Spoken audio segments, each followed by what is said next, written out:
Every morning, I wake up and open my eyes. I stretch my arms and legs, and then I get out of bed. First, I walk to the bathroom. I wash my face with water and brush my teeth with a toothbrush and toothpaste. It's important to have fresh breath.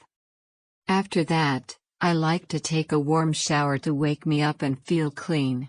I stand under the soothing water, letting it wash away my sleepiness. When I'm done, I use a soft towel to dry myself. Next, I go to my bedroom and choose the clothes I want to wear for the day. I pick something comfortable and weather appropriate. Once I'm dressed, it's time for breakfast. I usually have cereal with milk. I love the way it crunches in my mouth and how the milk makes it creamy.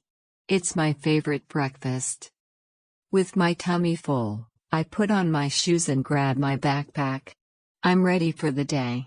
I check the time and make sure I'm not late for school or work.